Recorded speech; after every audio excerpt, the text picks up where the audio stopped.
विद्यार्थ्यांनो सप्रे नमस्कार. लक्षात घ्या, करंट अफेअर 2026 ही जी आपण प्लेलिस्ट घेऊन आला आहोत त्यामधील हा नेक्स्ट व्हिडिओ आहे. आजच्या व्हिडिओमध्ये आपल्याला एकूण 50 प्रश्न बघायचे आहेत. जेवढेही प्रश्न आहेत ते अगदी महत्त्वाचे असणार आहेत. जेवढेही एक्झाम येतील त्यामध्ये यातूनच तुम्हाला त्या ठिकाणी प्रश्न विचारलेले दिसतील.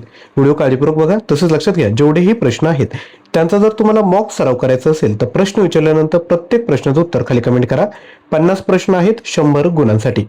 व्हिडिओला सुरुवात करूया. सर्वात पहिला प्रश्न आहे, 98व्या अकादमी पुरस्कार 2026 मध्ये सर्वोत्कृष्ट चित्रपटाचा पुरस्कार कोणत्या चित्रपटाला मिळाला? याचं योग्य उत्तर आहे option C, one battle after another. लक्षात घ्या, 98वा जो अकादमी पुरस्कार आहे तो लॉस एंजेलिस अमेरिका या ठिकाणी डॉल्बी थिएटरमध्ये आयोजित करण्यात आला होता. या समारंभात वन बॅटल आफ्टर अनदर याला 6 ऑस्कर पुरस्कार मिळाले, तर सिनर्स हा जो दुसरा चित्रपट आहे त्याला एकूण 16 नामांकन मिळाले होते. सर्वात जास्त नामांकन त्या ठिकाणी मिळालं, परंतु पुरस्कार एकूण 4च यांना मिळाले आहेत. विजेत्यांची यादी या ठिकाणी दिली आहेत, तुम्ही नजर टाकू शकता यावर.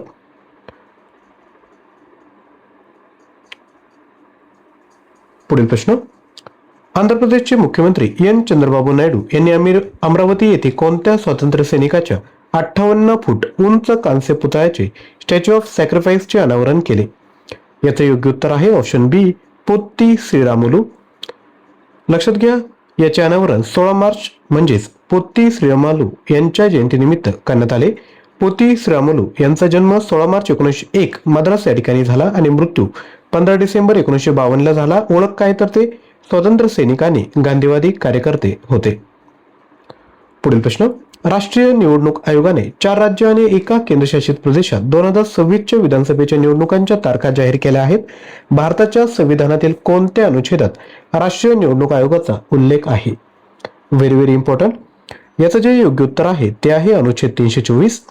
लक्षात घ्या, आता जो भारताचा निवडणूक आयोग आहे तर ही काय तर एक कॉन्स्टिट्यूशनल बॉडी आहे.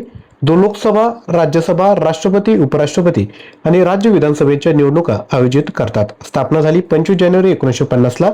मुख्यालय आहे नवी दिल्ली या ठिकाणी आणि 25 जानेवारी हा जो दिवस आहे तो भारतात राष्ट्रीय मतदार दिवस म्हणून साजरा केला जातो. आता 2026 मध्ये कोणकोणत्या 4 राज्यांच्या निवडणुका होणार आहे आणि एक केंद्रशासित प्रदेश पश्चिम बंगाल, तामिळनाडू, केरळ, आसाम आणि पुदुचेरी या ठिकाणी हा निवडणूक कार्यक्रम आहे. पुढील प्रश्न, भारतामध्ये राष्ट्रीय लसीकरण दिवस कोणत्या मंत्रालयाद्वारे आयोजित केला जातो? तर लक्षात घ्या, हा जो दिवस आहे तो आरोग्य व कुटुंब कल्याण मंत्रालय यांच्यामार्फत विद्यार्थी मित्रांनो साजरा केला जातो. भारतात राष्ट्रीय लसीकरण दिवस दरवर्षी 16 मार्च रोजी साजरा केला जातो. याचा उद्देश लसीकरणाचे महत्त्व समजावणे आणि आरोग्य सेवा कर्मचाऱ्यांच्या योगदानाचा सन्मान करणे आहे. हा दिवस आरोग्य व कुटुंब कल्याण मंत्रालय आयोजित करते. जागतिक कार्यक्रम, जागतिक आरोग्य संघटनेने 1988 मध्ये ग्लोबल पोलिओ इरेडिकेशन इनिशिएटिव्ह सुरू केली. याचा उद्देश जगातून पोलिओचे पूर्ण उच्चाटन करणे आहे. आरोग्य व कुटुंब कल्याण मंत्रालय स्थापना झाली 1976 ला. मुख्यालय आहे नवी दिल्ली या ठिकाणी आणि केंद्रीय मंत्री आहेत श्री जगत प्रकाश नड्डा. पुढील प्रश्न, लोकसभेत सादर केलेला ट्रान्सजेंडर पर्सन्स दुरुस्ती विधेयक 2026 कोणत्या अधिनियमात दुरुस्ती करण्यासाठी आणला आहे? तर हा आणला आहे ऑप्शन बी, ट्रान्सजेंडर पर्सन्स अधिनियम 2019. तर लक्षात घ्या, आपला या चॅनलवर डेली सकाळी विद्यार्थी मित्रांनो 6 वाजता डेली करंट अफेअर्स या युट्यूब चॅनलवर डेली सकाळी 6 वाजता आपण 10 प्रश्न फॅक्ट सोबत घेऊन येत असतो. त्यामुळे आवर्जून चॅनलला सबस्क्राईब करायचं आहे. आजच्या व्हिडिओमध्ये आपल्याला काय कव्हर करायचं आहे तर महत्त्वपूर्ण प्रश्न आणि त्याच्या ज्या महत्त्वपूर्ण गोष्टी आहेत त्या मी तुम्हाला या ठिकाणी सांगण्याचा प्रयत्न करत आहे. पुढील प्रश्न, अलीकडेच पश्चिम बंगालचे नवे मुख्य सचिव म्हणून कोणाची नियुक्ती करण्यात आली? तर ही नियुक्ती करण्यात आली आहे ऑप्शन सी, दुष्यंत नारियाला यांची आणि हा त्यांचा फोटो आहे.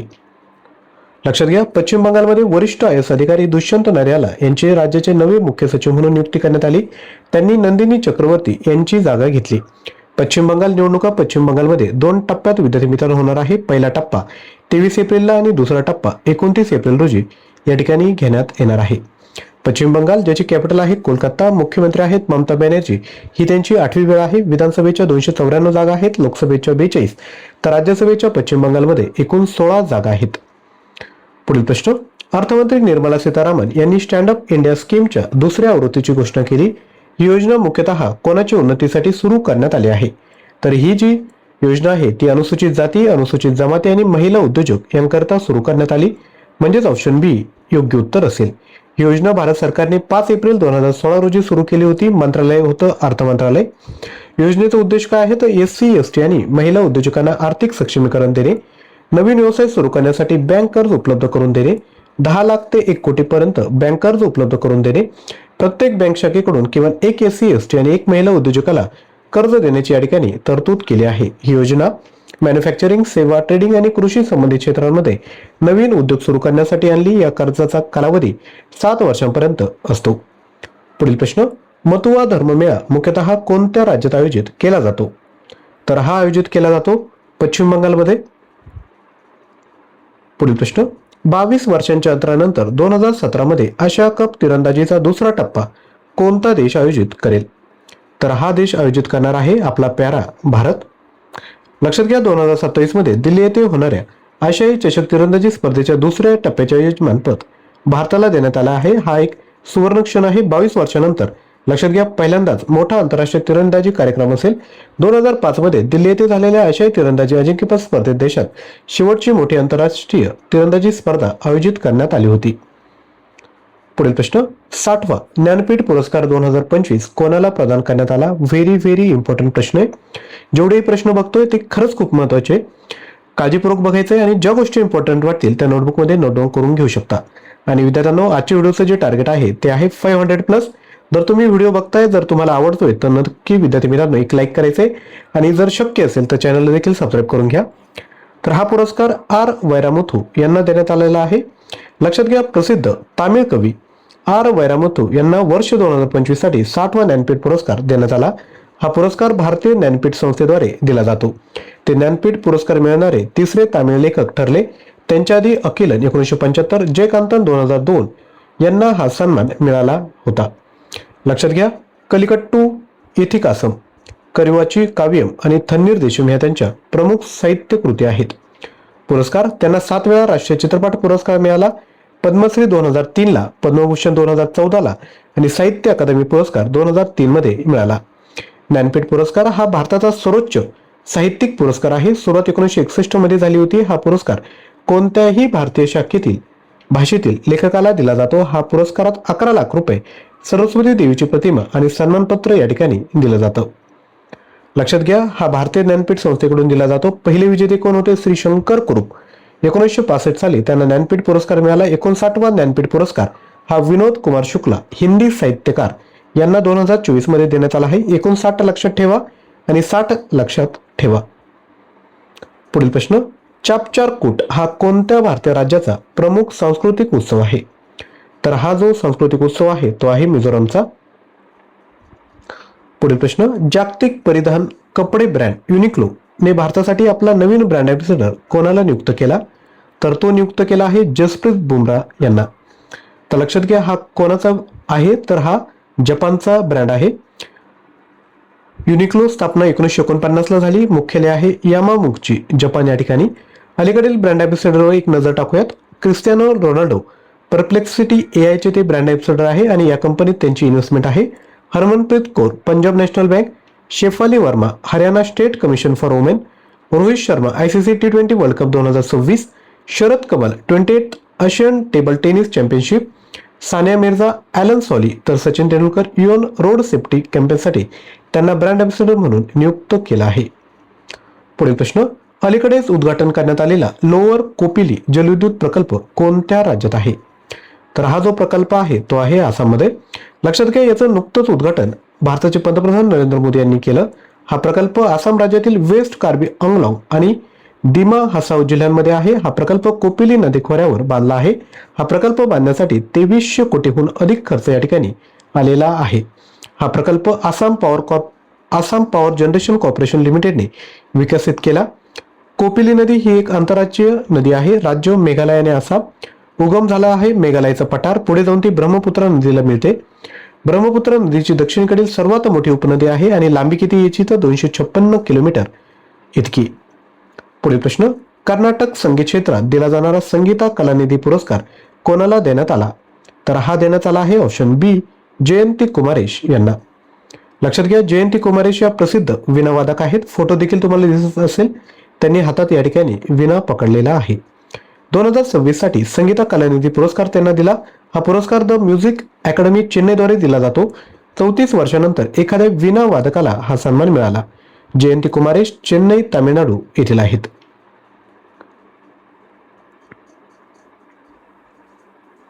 पुढील प्रश्न, एक्झरसाइज सी ड्रॅगन 2026 चे आयोजन कुठे केले जात आहे? तर याचं आयोजन केलं जात आहे पॅसिफिक महासागरामध्ये. यामध्ये कोण कोण सामील होणार आहेत तर लक्षात घ्या. ते पुढे सांगतो. भारतीय नौदलाने सी ड्रॅगन 2026 मध्ये सहभाग घेतला. हे अमेरिकेच्या नेतृत्वाखाली अँटी सबमरीन वॉरफेअर सराव आहे. याचे आयोजन पॅसिफिक महासागरातील अमेरिकेच्या गुआम बेटावरील अँडरसन एअरफोर्स बेसवर केले जात आहे. कालावधी किती? 2 आठवड्यांचा असणार आहे. भारतीय नौदलाने P-8I मॅरिटाईम पॅट्रोल एअरक्राफ्ट या ठिकाणी तैनात केलं. तर सहभागी देश आहेत एकूण 5. भारत आहे, अमेरिका आहे, ऑस्ट्रेलिया आहे, जपान आहे आणि न्यूझीलंड आहे. पुढील प्रश्न, भारतामध्ये कोणती खाण कंपनी एका आर्थिक वर्षात 50 दशलक्ष टन लोखंड धातू उत्पादन करणारी पहिली कंपनी बनली? तर ती कंपनी आहे NMDC लिमिटेड. NMDC ज्याचा फुल फॉर्म आहे नॅशनल मिनरल डेव्हलपमेंट कॉर्पोरेशन. स्थापना झाली 1958 ला. मुख्यालय आहे हैदराबाद या ठिकाणी. मंत्रालय आहे स्टील मंत्रालय. कार्य काय तर खनिज शोध, खाणकाम, लोखंड धातूचा पुरवठा सुनिश्चित करणे. झुलॉजिकल सर्व्हे ऑफ इंडियाने मेघामलाई वन्यजीव अभयारण्यात केलेल्या सर्वेक्षणादरम्यान 9 नवीन प्रजाती शोधल्या आहेत. मेघामलाई वन्यजीव अभयारण्य कोणत्या राज्यात आहे? तर हे आहे तामिळनाडूमध्ये. तामिळनाडूची कॅपिटल आहे चेन्नई.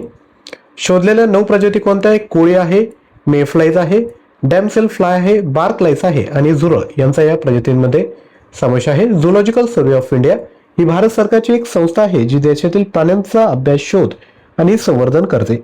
स्थापना झाली 1 जुलै 1916 ला. मुख्यालय आहे कोलकाता, पश्चिम बंगाल. मंत्रालय आहे पर्यावरण, वन आणि हवामान बदल मंत्रालय.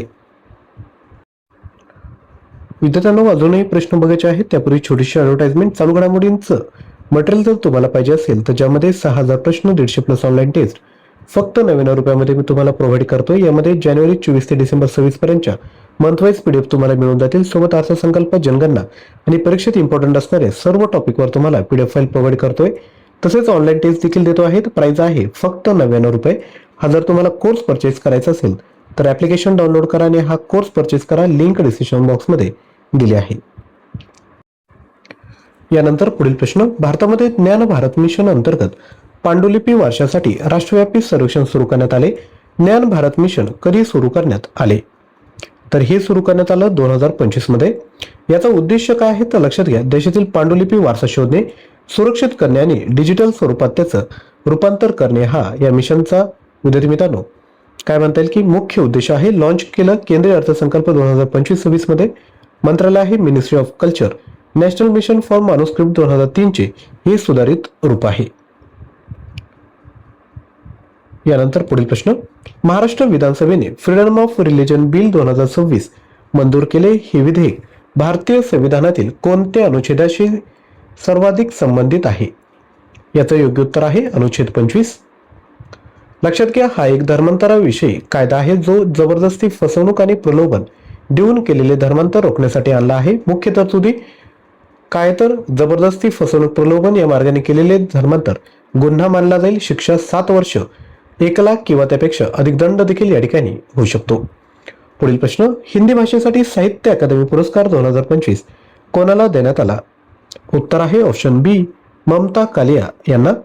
लक्षात घ्या, साहित्य अकादमी पुरस्कार 2025 जाहीर झाला. हा पुरस्कार 24 भारतीय भाषांमध्ये लिहिलेल्या उत्कृष्ट पुस्तकांना दिला जातो. यावेळी 8 कविता, 4 कादंबऱ्या, 6 कथा, 2 निबंध, 2 संस्मरण आणि 1 आत्मचरित्र आणि 1 समीक्षा यांसाठी दिला जाणार आहे. हिंदी भाषेसाठी हा पुरस्कार ममता कालिया यांना त्यांच्या जितेजी जिलाबाद या पुस्तकासाठी देण्यात येईल. इंग्रजी भाषेसाठी हा पुरस्कार नवतेज सरना यांना त्यांच्या क्रिम्सन स्प्रिंगसाठी देण्यात येईल.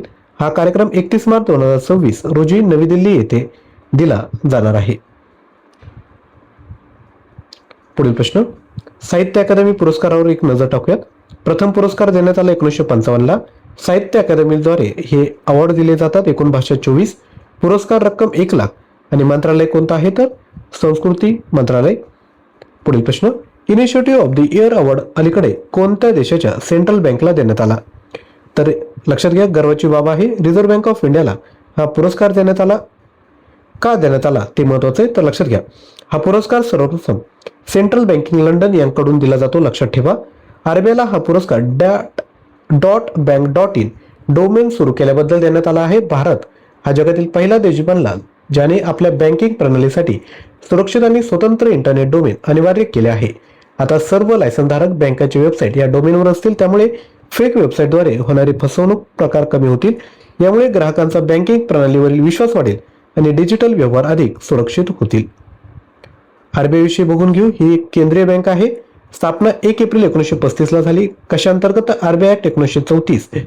राष्ट्रीयकरण झालं 1 जानेवारी 1949 ला. मुख्यालय आहे मुंबई, महाराष्ट्र. मालकी आहे भारत सरकार, वित्त मंत्रालय. आणि सध्याचे राज्यपाल कोण आहेत? तर संजय मल्होत्रा 26वे. पुढील प्रश्न, कुसनपूर गाव हे कोणत्या राज्याचे पहिले स्मार्ट विलेज बनणार आहे? तर हे गाव आहे ओडिसाचं. तर लक्षात घ्या, हे गाव केंद्रपाडा जिल्ह्यातील राजनगर ब्लॉकमध्ये स्थित आहे. येथे सुमारे 130 कुटुंबे राहतात आणि लोकसंख्या सुमारे 700 इतकी आहे. या गावाला स्मार्ट बनवण्याचा पुढाकार CSR म्हणजे council of scientific and industrial research ने घेतला. CSR हे एक विज्ञान व तंत्रज्ञान मंत्रालयाच्या अंतर्गत कार्य करते. हा प्रकल्प पंतप्रधानांच्या विकसित भारत 2047 या दृष्टिकोनाचा भाग आहे. उद्दिष्ट काय आहे? तर ग्रामीण भागात आधुनिक तंत्रज्ञान आणि वैज्ञानिक उपाय पोहोचून त्यांना शाश्वत बनवणे. CSR स्थापना झाली 1942 ला. मुख्यालय आहे नवी दिल्ली या ठिकाणी. मंत्रालय आहे विज्ञान व तंत्रज्ञान मंत्रालय आणि याचं मेन कार्य काय आहे? तर वैज्ञानिक संशोधन व तंत्रज्ञानाच्या माध्यमातून देशाचा विकास करणे आणि समस्या सोडवणे. पुढील प्रश्न, सुप्रीम कोर्टाने कोणत्या कायद्याच्या म्हणजे सेक्शन 64 अंतर्गत दत्तक मातांच्या मातृत्व रजेबाबतचा नियम असंविधानिक घोषित केला? तर याचं योग्य उत्तर आहे ऑप्शन बी, सोशल सिक्युरिटी कोड 2020. तर लक्षात घ्या, यामध्ये काय सांगितलं होतं की दत्तक जर तुम्ही घेतलं तर त्या मातांना फक्त 3 महिन्यांची वयोमर्यादा होती, पण सुप्रीम कोर्टाने हे असंवैधानिक घोषित केलं. का? तर त्यांचं म्हणणं होतं की दत्तक मातेला या ठिकाणी फक्त एवढीच नाही तर 12 आठवड्यांची मातृत्व रजा या ठिकाणी मिळाली पाहिजे. का? कारण की लक्षात घ्या, बायोलॉजिकल बर्थ हेच फक्त मातृत्व नसतं. जर तुम्ही दत्तक जरी घेतलं तरी त्या ठिकाणी विद्यार्थ्यांनो मातेची ती काय म्हणता येईल की काळजी, जिव्हाळा या ठिकाणी त्यांना भेटला पाहिजे. सुप्रीम कोर्टाचं म्हणणं आहे कलम 14, कलम 21, कलम 14 समता आणि कलम 21 जीवन व सन्मानाचा अधिकार यांचं या ठिकाणी उल्लंघन होतंय. त्यामुळे आता ही जी मर्यादा आहे ती आता वाढवण्यात आली आहे. पुढील प्रश्न, सिटी युनियन बँकने कोणाला आपला ब्रँड अँबॅसेडर नियुक्त केला? उत्तर आहे रवींद्र जडेजा यांना. पुढील प्रश्न, भारतीय चेमी चित्रपटाने न्यूयॉर्क शॉर्ट ॲनिमेशन फेस्टिवलमध्ये बेस्ट डिरेक्टर अवॉर्ड जिंकला. त्याचे दिग्दर्शक कोण आहेत? तर ते आहेत ऑप्शन सी, डॉक्टर पार्थ सारथी महंता. तर ही न्यूयॉर्क शॉर्ट ॲनिमेशन फेस्टिवल काय आहे? तर हा एक आंतरराष्ट्रीय ॲनिमेशन फेस्टिवल आहे जो ॲनिमेशन, स्टोरी टेलिंग, क्रिएटिव्हिटी आणि इनोव्हेशनला प्रोत्साहन देतो. यात जगभरातील फिल्म मेकर त्यांचे ॲनिमेटेड शॉर्ट्स फिल्म सादर करतात. पुढील प्रश्न, गौधाम योजना अलीकडे कोणत्या राज्यात सुरू करण्यात आली? याचं योग्य उत्तर आहे छत्तीसगड. आणि विद्यार्थी मित्रांनो, व्हिडिओला लाईक केलं नसेल तर एक लाईक करा. तुमचं एक लाईक विद्यार्थी मित्रांनो आम्हाला मोटिवेशन देत असतं, तर लाईक करायला विद्यार्थी मित्रांनो विसरायचं नाहीये. लक्षात घ्या, छत्तीसगडचे मुख्यमंत्री हा जो फोटो आहे तो कोणाचा आहे? तर छत्तीसगडचे मुख्यमंत्री यांचा फोटो आहे. विष्णुदेव साई यांनी बिलासपूर जिल्ह्यात गोधाम योजना सुरू केली. या योजनेचे मुख्य उद्दिष्ट भटक्या व निराधार जनावरांना सुरक्षित आश्रय देणे, गायींचे संरक्षण करणे आणि ग्रामीण अर्थव्यवस्था मजबूत करणे आहे. गौधाममध्ये जनावरांना चारा, पाण्याने उपचार मिळतील, तसेच लोकांना रोजगार व प्रशिक्षण देऊन सेंद्रिय शेतीला प्रोत्साहन दिले जाईल. मुख्यमंत्र्यांनी जाहीर केले की राज्यातील सर्व गोधाम आता सुरभी गोधाम या नावाने ओळखले जातील. यामध्ये 11 जिल्ह्यांमध्ये 29 गोधाम सुरू करण्यात येतील.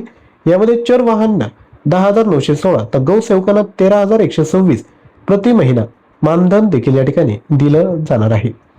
छत्तीसगड ज्याची स्थापना झाली 1 नोव्हेंबर 2000 रोजी. राजधानी आहे रायपूर. उच्च न्यायालय बिलासपूर या ठिकाणी आहे. मुख्यमंत्री आहेत विष्णुदेव साई. राज्यपाल आहेत रमेन डेका. तर लोकसभेचे एकूण 11 जागा आहेत, राज्यसभेच्या 5 तर विधानसभेचे एकूण 90 जागा आहेत. पुढील प्रश्न, भारत टाइप फेस्ट 2026 चे कोठे आयोजन करण्यात आले? तर हे आयोजन करण्यात आलं आहे नवी दिल्ली या ठिकाणी.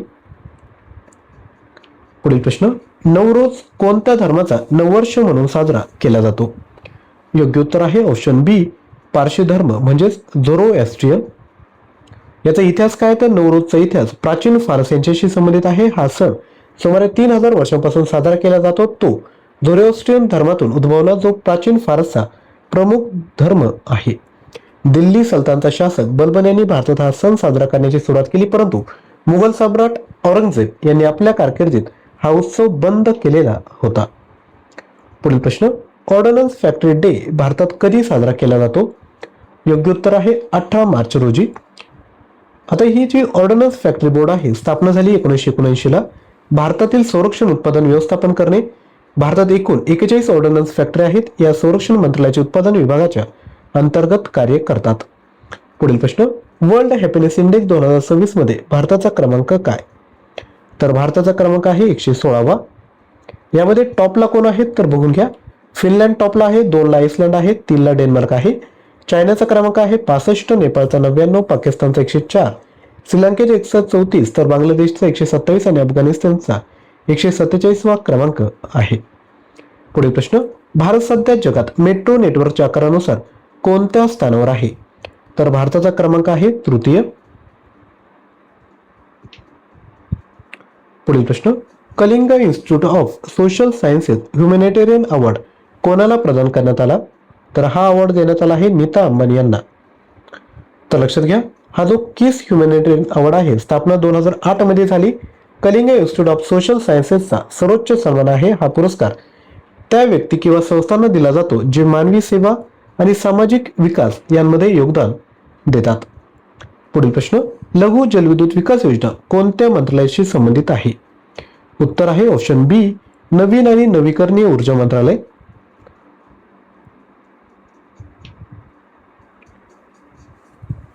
पुढील प्रश्न, आंतरराष्ट्रीय आनंद दिवस कधी साजरा केला जातो? उत्तर आहे 20 मार्च रोजी. 19 मार्चला इंटरनॅशनल कस्टमर डे, तर 18 मार्चला ऑर्डनन्स मॅन्युफॅक्चरिंग डे साजरा केला जातो. युनायटेड नेशन ही एक आंतर सरकारी संस्था म्हणजे इंटर गव्हर्नमेंटल ऑर्गनायझेशन आहे. कार्य काय आहे तर जागतिक शांतता, सुरक्षा राखणे, देशांमधील मैत्रीपूर्ण संबंध प्रस्थापित करणे, आंतरराष्ट्रीय सहकार्य वाढवणे. मुख्यालय आहे न्यूयॉर्क या ठिकाणी. युएन चार्टर स्वीकार 25 जून 1945 ला. अधिकृत स्थापना 24 ऑक्टोबर 1945 ला झाली. पुढील प्रश्न, 2026 चा मार्क लिंटन हिस्ट्री प्राइज कोणाला देण्यात आला? तर हा देण्यात आला आहे ऑप्शन बी, विल्यम डॅलरिम्पल यांना. तर ते कोण आहेत तर ते इतिहासकार आहे. मार्क लिंटन हिस्ट्री प्राइज हा पुरस्कार नियमन फाउंडेशन ऑफ जर्नलिझम आणि Columbia university school of journalism द्वारे दिला जातो. हा एक वार्षिक पुरस्कार आहे. उद्देश, उत्कृष्ट ऐतिहासिक लेखन, सखोल संशोधन प्रोत्साहित करणे. पुरस्काराची रक्कम आहे $10,000 इतकी. पुढील प्रश्न, आयोस सागर इनिशिएटिव्ह कोणत्या क्षेत्राशी संबंधित आहे? तर हा संबंधित आहे सागरी सुरक्षा. पुढील प्रश्न, जगातील सर्वात मोठा नारळ उत्पादक देश कोणता आहे? तर तो देश आहे आपला प्यारा भारत. भारतामध्ये बघून घ्या, जगाच्या मानाने एकूण 30.37% उत्पादन भारतात होतं. भारतात दरवर्षी सुमारे 21,373 मिलियन नारळांचे उत्पन्न होते आणि 3 कोटी लोक या काय म्हणता येईल की व्यवसायावर डिपेंड आहेत. पुढील प्रश्न, भारताने तामिळनाडूच्या मट्टम किनाऱ्यावर फ्लोटिंग लिडार बॉय सिस्टीम ची चाचणी केली. ही कशाशी संबंधित आहे? उत्तर आहे ऑप्शन बी, हवामान व वाऱ्याचे मापन म्हणजे वेदर अँड विंड मेजरमेंट. आता ही जी national institute of ocean technology आहे, याचा उद्देश आहे सागरी तंत्रज्ञानाचा विकास करणे, महासागराशी संबंधित संशोधन व संसाधनांचा वापर वाढवणे. स्थापना झाली 1993 ला. मुख्यालय आहे चेन्नई आणि मंत्रालय आहे पृथ्वी विज्ञान मंत्रालय. पुढील प्रश्न, गुढीपाडवा किंवा उगादी 2026 कधी साजरा करण्यात आला? तर हा जो सण आहे तो 19 मार्च रोजी साजरा करण्यात आला आहे. यानंतर पुढील प्रश्न बघूयात. कलिंजर किल्ल्याच्या आसपासच्या क्षेत्राला राष्ट्रीय भूवारसा स्थळ घोषित करण्यात आले. ते कोणत्या राज्यात आहे? याचं उत्तर आहे उत्तर प्रदेशमध्ये आहे. लक्षात घ्या, भारतीय भूवैज्ञानिक सर्वेक्षणने उत्तर प्रदेशातील बांदा जिल्ह्यातील कालिंजर किल्ला परिसराला राष्ट्रीय भूवारसा स्थळ घोषित केलं. हे स्थळ विंध्य पर्वतरांगांमध्ये स्थित आहे आणि याला खजुराहो व चित्रकूट यांच्याशी जोडून पर्यटन सर्किट म्हणून विकसित केले जाईल. या किल्ल्यात प्रसिद्ध नीलकंठ महादेव मंदिर जे चंदेल वंशातील परमादित्य देव यांनी बांधले होते. भारतीय भूवैज्ञानिक सर्वेक्षण ही भारताची वैज्ञानिक संस्था आहे. कार्य, भूवैज्ञानिक सर्वेक्षण आणि खनिज संशोधनांचा शोध. स्थापना झाली 1851 ला. मंत्रालय आहे खान मंत्रालय. मुख्यालय आहे कोलकाता पश्चिम बंगाल आणि महासंचालक आहे असित साहा. पुढील प्रश्न, स्टॉकहोम वॉटर प्राइज 2026 कोणाला प्रदान करण्यात आला? उत्तर आहे ऑप्शन ए कावेह मदानी यांना. तर हे एक इराणी शास्त्रज्ञ आहे. लक्षात घ्या, हा जो पुरस्कार आहे त्याला पाण्याचा नोबेल पुरस्कार म्हटलं जातं. हा जलसंवर्धन क्षेत्रातील सर्वोच्च सन्मान आहे. हा पुरस्कार स्टॉकहोम वॉटर फाउंडेशनद्वारे दिला जातो. 44 वर्षांच्या वयात मदानी हे पुरस्कार मिळवणारे सर्वात तरुण व्यक्ती ठरले. ही घोषणा युनेस्को मुख्यालय पॅरिस येथे करण्यात आली. पुढील प्रश्न, भीम पेमेंट ॲपचा ब्रँड अँबॅसेडर म्हणून कोणाची नियुक्ती करण्यात आली? तर ती करण्यात आली आहे महेंद्र सिंह धोनी यांची. हे एक डिजिटल पेमेंट ॲप आहे. याच्या मदतीने आपण पैसे पाठवा आणि प्राप्त करू शकता. UPI म्हणजे unified payment interface national payment कॉर्पोरेशनद्वारे सुरू करण्यात आले. लॉन्च वर्ष आहे 2016. उद्देश काय आहे याचा? तर कॅशलेस अर्थव्यवस्था आणि आर्थिक समावेशनाला प्रोत्साहन देणे. पुढील प्रश्न, संयुक्त राष्ट्रांनी घोषित केलेला जागतिक हिमनद दिन दरवर्षी कधी साजरा केला जातो? तर हा दिवस साजरा केला जातो 21 मार्च रोजी. मार्च महिन्यातील महत्त्वपूर्ण दिवस: आंतरराष्ट्रीय वंशिक भेदभाव निर्मूलन दिवस 21 मार्च, जागतिक काव्य दिन 21 मार्च, जागतिक डाऊन सिंड्रोम दिन 21 मार्च, आंतरराष्ट्रीय वन दिन 21 मार्च, जागतिक चिमणी दिवस 20 मार्च, आंतरराष्ट्रीय आनंद दिन 20 मार्च, तर आंतरराष्ट्रीय तोंड आरोग्य दिन 20 मार्च. पुढील प्रश्न, UK कडून ऑनरी नाईटहूड हा सन्मान कोणाला देण्यात आला? तर हा सन्मान देण्यात आला आहे एन चंद्रशेखरन यांना. लक्षात घ्या, टाटा समूहाचे अध्यक्ष एन चंद्रशेखरन यांना ब्रिटिश सरकारकडून ऑनरी नाईटहूड प्रदान करण्यात आला. हा सन्मान भारत UK व्यावसायिक संबंध मजबूत करण्यासाठी आणि UK मध्ये गुंतवणुकीसाठी दिला गेला आहे. टाटा समूह हा UK मधील सर्वात मोठ्या भारतीय नियुक्त्यांपैकी एक आहे, जिथे सुमारे 70,000 कर्मचारी आणि 19 उपकंपन्या आहेत. पुढील प्रश्न, जनजातीय कार्य मंत्रालयाने रिसा टाइमलेस ट्रायबल नावाचा प्रीमियम ब्रँड सुरू केला. तो कशाशी संबंधित आहे? उत्तर आहे ऑप्शन ए आदिवासी वस्त्र व हस्तमाग उत्पादने. पुढील प्रश्न, वर्ल्ड इंडोर ॲथलेटिक्स चॅम्पियनशिप 2028 चे आयोजन कोणता देश करणार आहे? तर तो करणार आहे इंडिया. भारत 2028 मध्ये प्रथमच वर्ल्ड इंडोर ॲथलेटिक्स चॅम्पियनशिपचे आयोजन करेल. हा निर्णय world athletics council meeting टोरून Poland येथे घेण्यात आला. स्पर्धा ओडिसा राज्यातील भुवनेश्वर येथील कलिंगा इंडोर ॲथलेटिक्स स्टेडियममध्ये आयोजित केली जाईल. स्पर्धा 3 ते 5 दरम्यान होईल. या स्पर्धेची ही 22वी आवृत्ती असणार आहे. वर्ल्ड इंडोर ॲथलेटिक्स चॅम्पियनशिप दर 2 वर्षांनी आयोजित केली जाते. सुरुवात झाली 1985 पॅरिस या ठिकाणी. यात इंडोर ट्रॅक अँड फील्ड स्पर्धा होतात. 2026 पोलंड, 2030 कझाकिस्तान, 20वी आवृत्ती नानजिंग चीन या ठिकाणी होईल. वर्ल्ड ॲथलेटिक्स स्थापना 1912, मुख्यालय मोनॅको आणि अध्यक्ष आहे सेबॅस्टियन को. पुढील प्रश्न, जागतिक बँकेच्या सहकार्याने शालेय शिक्षण सुधारण्यासाठी शिक्षा क्रांती 2.0 ही योजना कोणत्या राज्याने सुरू केली? तर राज्य सरकार आहे पंजाब. याचा उद्देश काय आहे? तर राज्यातील 20,000 पेक्षा जास्त शासकीय शाळांना जागतिक दर्जाचे बनवणे. प्रकल्पाचा खर्च आहे 3500 कोटी रुपये.